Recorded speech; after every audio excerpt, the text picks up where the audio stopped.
Congo na Kini. Donc avec Jordan Kambala.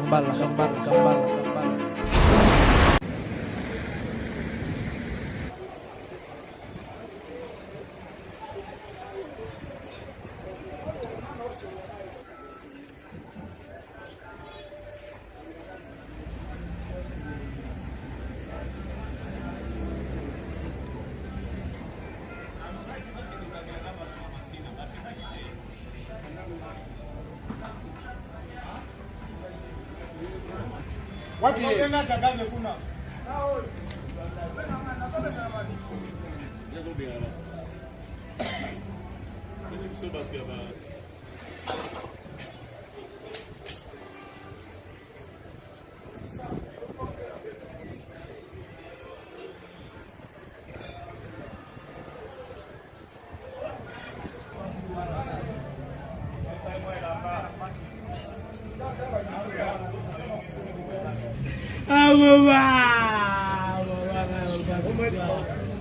Esse é la candenguana. Kufa. Ei, jambe. Nakufia. Papa ina kufa. Ai, nakukate baba kai. Maluki. Bada kutoa. Jambe na ngai. Papa ina kana. Ai! Ubeisa na pasi makasi na kupatia pasi nile kima. Wewe kuku tule chikinga kabla ya kuya. Sawa.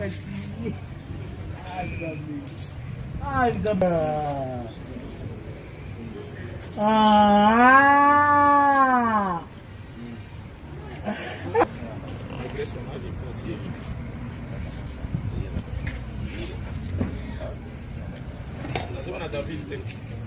Bonjour, katika mzoyo. Reposte. Azabu kuna. David azepa. Bonjour.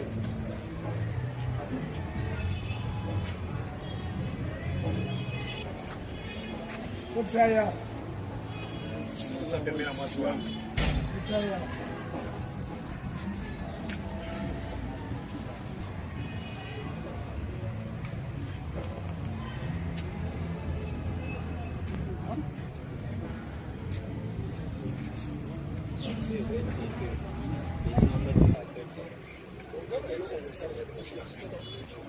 Quoi? On a résisté. Bomba batala yo.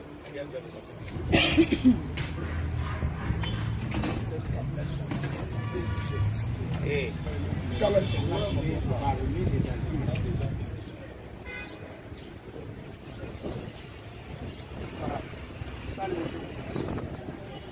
Elles ont des couplets.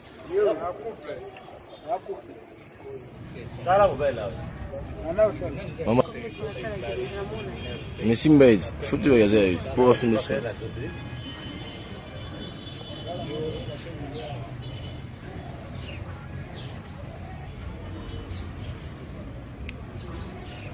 Ndio pia kama mabati. Sasa kwa pesa mgali wa. Bakoti anataka. Ameba una bazo kontra na bazo na mbele tala kuna na kamera. Karibu. Na wadia yote gati. Bala video kushira ni shute.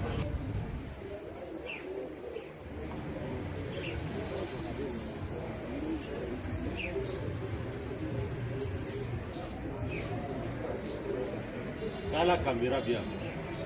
Simba jao diabo. Netaji ni bazo mtaki. Ndio trofa hapo. Mama anakunda wewe kata kimo tombeni. Ba filme hii. Sasa peka deli kiu.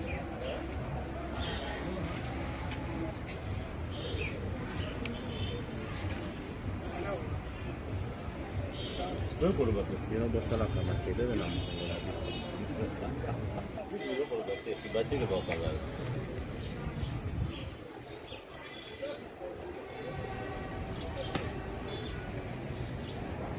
Yana.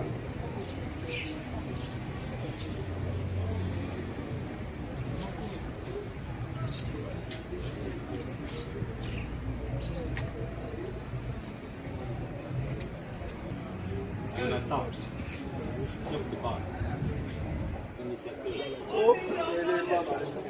oyebi lisoko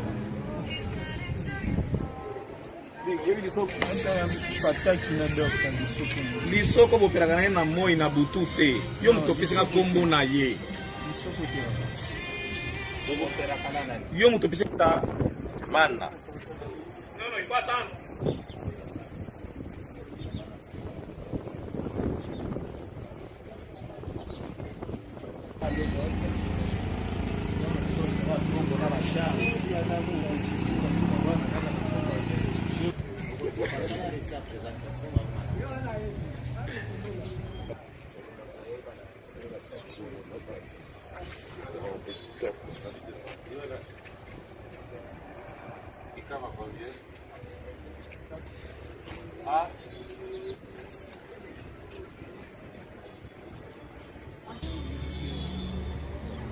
Est-ce que votre voiture accueillie? Lui, c'est M. Jonathan Mann. Le bal linga ba imboka bayoka. Lingala. Bayoka. Bobo na ye Jonathan. Comment est nani? Jonathan Mana. Avandi na avenue Jasmine, numéro 133, Kauka 1, Calab. Chef de bande. Conducteur, il y a Moutouka au monde. Bande ya criminel. Oyo, Tuza Koyoka. Mbote major. Mbote. Moi tout le monde. Je te préviens. Oui, chef. Tout le monde yo. Et tout le gars bato kangi boye, juste tendo yeba ezani ne puis baza banani.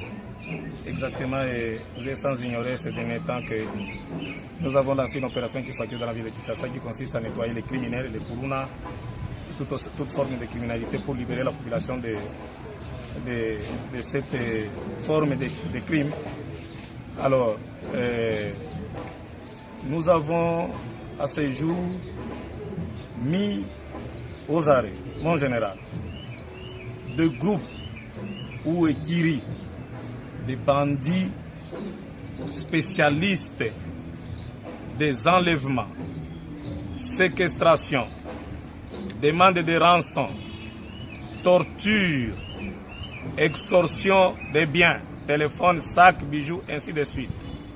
À bord des voitures Ketch, 2 groupes sont neutralisés à ce jour. C'est pour dire que la police nationale congolaise est en train de faire son travail. Nous continuons notre travail, mon général, pour en finir avec cette criminalité. Parce que chaque jour qu'on se plaint à gauche, à droite, j'ai été enlevé, j'ai été séquestré, on demande des rançons, ainsi de suite. Les 2 groupes ont été neutralisés. 2 groupes très dangereux qui sont mis à votre disposition, vous allez les écouter et nous allons aussi vous les présenter. Le premier groupe, c'est M. Jonathan. C'est le premier groupe, chef de bande. Chef de bande, tous ce sont des chauffeurs de taxi. Chauffeurs de taxi IST. Voici sa voiture. Voici sa voiture. Elle est fumée. Fumée, complètement fumée. C'est avec celui-ci, avec sa bande, à chaque fois qu'il transporte une fille ou une femme dans la voiture, bah étrangler yon asima, bah botole yo biloko, vous avez malchance, bah zui téléphone, bah continue à compte na M-Pesa, vous avez une carte bancaire, on t'amène à la banque, on vous dépouille, voire même séquestration et demande de rançon parce qu'ils ont témoigné et ils l'ont déjà fait à plusieurs reprises, ils ont demandé des rançons et les rançons ont été versées pour leur libération. Voilà. Nous avons la deuxième bande. La deuxième bande. M. Jonathan, c'est lui-même le formateur. Il a reçu, il a été formé. On n'est pas là pour citer le nom des gens. À son tour, il a reçu à former même les autres. C'est que la deuxième bande qui a été constituée, c'est la formation de M. Jonathan. Nous avons la deuxième bande. Les voici. Voici les chefs de bande. Il s'appelle Abed Mego. Il s'appelle qui? Il s'appelle Scott. Il s'appelle Scott. Il s'appelle Scott. Voici le chef de la deuxième bande. Il est là. Il est aussi chauffeur de taxi. Les taxis que vous voyez. Il est aussi chauffeur de ces taxis. Un homme aussi très dangereux. Ils ont un groupe de plus ou moins 9 personnes. 9. Et ils opèrent tous les jours. il y a ceux qui sont chargés d'étranglement, ainsi de suite, ainsi de suite. Voici sa femme. La femme, à chaque fois que vous apprenez qu'il y a une femme, moi si moi vendu le bosso, moi si moi vendu le bosso, voici la dame qu'on place devant, comme un guet-apens. La dame, son rôle, dites, Général de dos. voici la dame, elle est toujours placée devant, comme guet-apens. Quand vous voyez dans une voiture catch, une dame comme ça placée devant, ça vous rassure qu'il n'y a pas de danger. Or que la femme est trop dangereuse. Son rôle, lorsque vous êtes enlevé, vous êtes étranglé, on vous dépouille de ton sac, téléphone, bijoux. C'est elle qui a la charge comme les gardiens. C'est elle qui garde tout, c'est elle qui fouille les sacs, les récupère l'argent, téléphone, bijoux, ainsi de suite. Et puis, avant de vous jeter, on vous restitue votre sac. Nous avons Monsieur Jonathan, Monsieur Lomata, David Lomata que voici, c'est un grand criminel. Je vous le présente. Un très grand criminel est réputé. Sa mission dans cette bande, c'est l'étranglement. Il est positionné derrière. Vous voyez un métier comme ça, un homme apparemment d'une bonne famille. Vous avez l'assurance qu'il n'y a pas de danger. Mais le danger est là. Le danger s'appelle David Lomata. Il s'appelle David Lomata. Voici le troisième mégot. Un criminel aussi très dangereux. Voici Monsieur Raymond Angembe. Monsieur Raymond Angembe. Chargé de vente. Il est chargé de vente les bijoux, les téléphones. Voici son rôle dans la bande. Tout ce qu'on récupère, les bijoux, les téléphones, on les lui remet et c'est lui qui est chargé d'aller vendre. Et mon général, nous sommes en train de continuer notre exposé. Nous avons également Monsieur Eli. Également Monsieur Eli, il est très dangereux. Ça, c'est leur voiture. Ça, c'est leur voiture. Ça, c'est leur voiture. Donc, cette voiture, il roule avec ça, avec son grand frère qui s'appelle Tchishiki. Tchishiki, le formateur de Jonathan. Tchishiki, c'est le formateur de Jonathan. Jonathan, c'est le formateur de David Lomata. Ainsi de suite, ainsi de suite. Tchishiki est extrêmement, c'est un monstre. Parce que d'après les déclarations données ici, même tout seul, il parvient même à enlever des filles tout seul. Il prend une fille, il se dirige avec dans un endroit obscur et il les torture avec des crics, il emporte les sacs et téléphone. Il est très dangereux, il est auteur de meurtres de plusieurs filles aussi dans la ville, d'après les informations que nous avons eues. Il est aussi auteur de plusieurs meurtres et ça c'est leur propre voiture qui leur a été achetée par sa maman. Elle est là. Donc, les opérations se poursuivent, Congolaises et Quinoises et Quinois. Si vous reconnaissez parmi ces gens ici, vous avez été l'auteur d'enlèvement et que vous reconnaissez d'entre ces gens ici, nous avons déjà reçu plusieurs déclarations et plusieurs témoignages. Plusieurs personnes sont venues déposer leurs plaintes. Si vous reconnaissez ou bien vous apprenez la nouvelle, venez se présenter au groupe mobile d'intervention Kinshasa Ouest installé au camp Fungula, commune de Lingouala pour votre déclaration.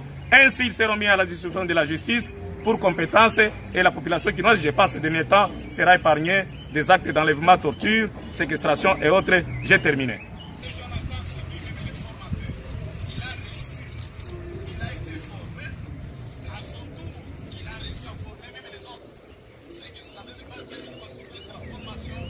Zaliko Lobaete, Tozaliko, ça fait un bout de temps, et comme moi, tant mon koboye leki, mon pépé moko yamabe, yekaka de nulle part, brrr. Enlèvement, séquestration, demande de rançon, hein, bah, kati mwana mwasi, lokola reo matina taxi, bah, étranglé, yokuna na kati catch, et komi, ubenga famille na yo, ba pesa mbongo, et komi babotula ba téléphone, ba torturer yo, bazali même ko filmer yo, bazoza ba vidéo, bazotine la famille na yo, botinda $2000, ainsi de suite, ainsi de suite. Et la police est à Kangi Mabokote, vous savez que nous avons la responsabilité, tous allons devoir, il y a que ça qui sécurise la population, on a biloko na bango.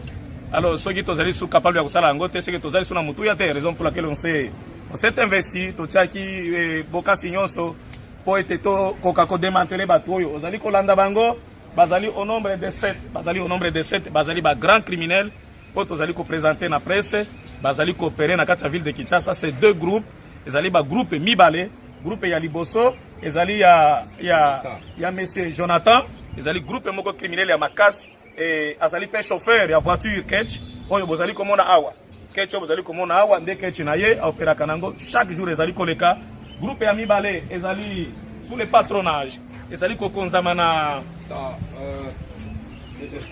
métier escorte ye moto azali kokamba groupe ya mibale voiture na mwasi na ye bango mibale na mwasi na ye mwasi batiaka liboso ya voiture wana obomonaka ntango moni mwasi kitoko boye na kati ya mutuka okanisi ke kimia ezali kuna orke mwasi eza mutambu kimia ezali te ezali mutambu voiture mpe baoperaka nango yango wana ezali voiture na bango azali koopere nango donc ye monsieur Jonathan ye moto aforme David Lomata ye azali formé par monsieur Jonathan azali ba groupe moko très dangereux bazali ko enlever batu ko senga baseke bambongo ko torturer ko botola ba téléphone na kati ya mutuka ye la même chose abede azali pe criminel ya munene na ba enlèvement tozali pe na ye ndeko oyo bozali komona ye azali chargé ya vente biloko nyonso remo biloko nyonso ba botola kawana ye mutu akendaka koteka yango tokangaki tokutaki na ndako na ye basi sac ba bijoux nyonso ye mutu ayenda koteka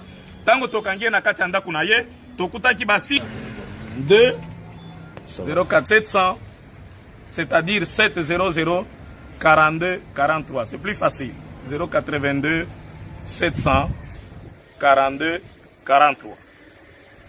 Je vous remercie, bonjour. Ah, beau gars, hein? Merci. Tu n'es pas Moussano Sala. L'enlèvement Babas. Au lobby? Enlèvement Babas. Nous Sala, on est. Nous avons 4 ans. Nous avons 4 ans. Nous avons 4 ans. La 4 ans voiture. Philippe Bousso, on a 3 garçons. Philippe Bousso, on est où? Nous avons 2 filles. Nous avons connu Naomi. Ce qui fit à côté de Sima.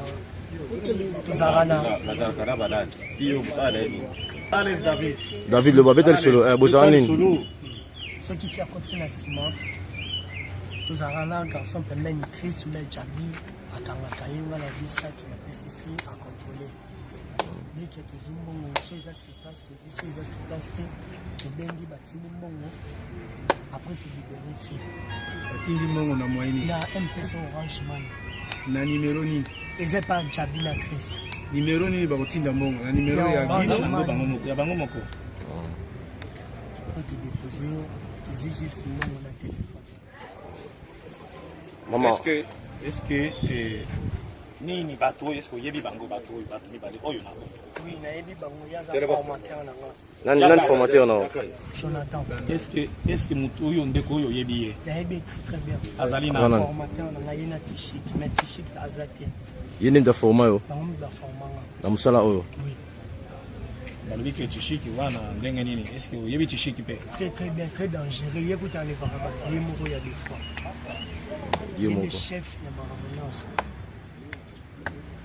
est-ce que ozali koyeba Eli pe koyeba Eli oui il y a nani azana azali ki tishik eki tishiki est-ce que ozana mwa liloba moko ya koloba ipana ye et pas Eli oui ndenge caméra ezotala yo oui loba oui yele ki ya maître donc maître supérieur tishik leki na ye propre il passe la maman oui il passe ça là déjà na imengate na ina na inote la sala kabagola tishik oui mais ça non tena yo bien non est-ce que ndeko oyo yebi ye telema oui na yebi chef de bande ya munene yo na ndeko yebi ye yo na ye na banda liboso yende maître yebe mta forma bino ba voiture eza ya bana oyo ya jaune oyo ya filmé liboso eza filmé te ya ye oyo ya sima wana ya Jonathan ya mama batishik ndasombela wango mama batishik bino ndasomba ngo ezare pas tishik dike bango mabe ya tishik masanga abotola pesa Jonathan mais avant kobotola balo sala déjà change na bango na ba situation lelo abimi na ngolo bimi musa bimi na liloba nini ko tiko loba epa ya général Sylvano Kasongo commissaire provincial de la Kinshasa wazali na devoir ya kobattre la population na biloko na bango sengi papa général la propre volonté nanga alimisanga tosala effort tokanga bango batikali libanda Na bateau, je suis de combien de personnes? Pardon? Bateau, nous sommes au Kangi de combien de personnes? Au Botula Basaki. Oh, ngai na sali 6 fois. 6 fois. Mon connaye 4 fois. Est-ce que ndeko oyo oyebi na musala nini? Même musala qui enlèvement bana basi. Enlèvement ya bana basi. Est-ce que ndeko oyo oyebi? Ndeko oyo oyebi? Oui, nayebi. Oyebi musala sala kanini? Atekaka biloko, atekela soki ye na biloko, à part biloko na biso kazala na biloko na ye basala. À part biloko na bino za biloko musala salaka. Bino na groupe na bino jouaka rôle nini? Na couple na biso azala na voiture te biso te bayelaka ye téléphone epa na ye ateka. Biloko nyonso bobotala ye moto atekaka. Oui. À part wana azape est-ce oui ayebi? Oui. À part wana za na groupe mususu. Na groupe te makambo na ye. Makambo na ye mususu asalaka. Ça va. Interroger la femme. Maman Mbote, hein? Vraiment, Makasi. Comment on a? Nomi nani? Nomi Lokondo. Aux années que on aura Thomas Lokondo. Thomas Lokondo, oui. Ah, Younes Nae. Agnès n'a été. Bon, tu ne sais parce que ah combien d'années? Na combien va y avoir balobi na que Lazare genre comme à Na lobi na. Mais ba cuisine na bazara bali azara 2 filles. Ngande est-ce qu'on a quoi libère? Yango bakanginga. Moko la bien est-ce que tu mbano bazawa. Aba nanga za certes za mbana ngai. Mais cette question de na puyaka na makambo ya salaka. Na yebakite? Naomi, aussi otambola na voiture na bango? Oui, une fois na tambola na. Otambola na bango? Oui. Basala eloko nini basala na voiture na miso na yo na présence na. Miso na comment fonga moneza ki doit na taxi en balade. Bazui maman moko ya magasin pour transformer kinzela bandal magasin.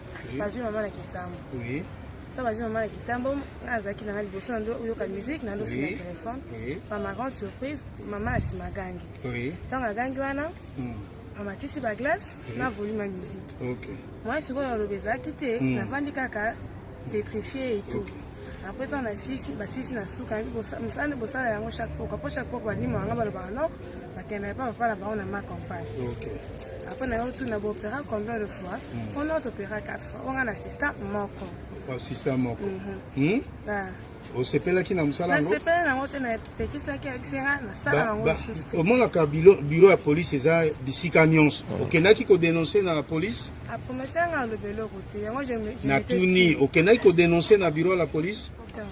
Dénoncer te. Yo ozwaki nini na opération nyonso? En tout cas, je n'avais rien fait na zolo. Attends bon on pété. Moi on appelle ça neta ki chéra mais na ebite pas ça. David, est-ce que vous répondre hier? Na mituna alors makambo Naomi alobi. Makambo alobi yo ko contredire ye? Contredire azara oh to sala ne une fois na zombo to kabola mbongo normal. Kabola mbongo normal. Vous payez combien? Zara tout ça $180. $10 à voiture. Donc on a versé ma voiture. Oui. On a comme dans ça là, bon il y a tout pas là-bas. Pas grand maître. Ils sont tous juste bon on ça. OK. Naomi Nami na kwa sababu hata sio na consider baba charge eza peser contre na zombo. Ebi bakabuya sala. Kabola no? Na zombo te. Na voye prendre derrière. Olobi ki apesa yo mbongo? Nomi Lokondo. Après ça dans qui chéri. 7 fois. Non mais Monsieur, OK. Spécialité wapi na wapi botiki bango wapi? 4 fois on a salé la bandane.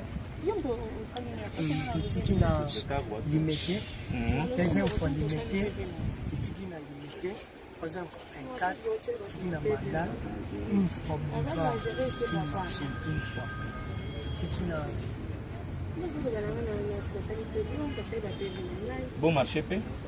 non, bon marché. Congo Nakini. Donc avec Jordan Kambala.